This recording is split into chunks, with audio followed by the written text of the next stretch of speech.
Hi everybody. I've been watching a lot of videos about homeless people, and it's very sad. There's a lot of Americans who are homeless, and people that you wouldn't expect to be homeless, people that are well educated and had excellent careers, and they had something bad happen to them, and nobody helped them, and they land up being homeless. And once they're homeless, it seems like they can't get out of that situation. It's extraordinarily difficult without some help.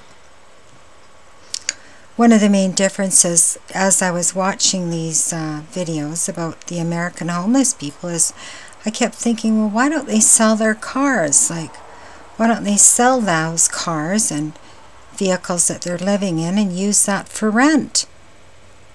And then they'd have a place of their own, and then, if they could, it's a start to get off their feet. Some of those vehicles might be worth like a year's rent, and they just seem to be reluctant to give up their vehicles. Now, in Canada, most homeless people don't have vehicles. They've already sold them for accommodation. And the main reason is it's too cold here in the winter to survive in your car. Like, you can't survive in your car. You keep running your car, you're going to get poisoned from the carbon monoxide. You can't, keep running your car 24 hours a day. And it gets way too cold at night to survive in your car. So most people in Canada who are homeless don't have a vehicle, and they have to go indoors at some point in order to survive. It's simply too cold. Now, the rare exception to that is Victoria, British Columbia, where I used to live. But even there's many nights where it dips well below freezing, and they have to go to these shelters just to avoid dying.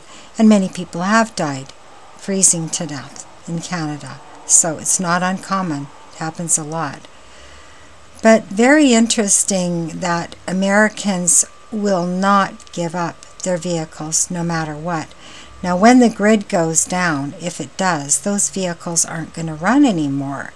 So you're going to be stuck wherever your vehicle happens to be. Like, that's not a good predicament to be in. But, to each their own. To have a safe place where you can lock the doors is extremely important. And, I don't want to judge anybody. It was just something I was curious about. So, thank you for watching. Marcia signing out.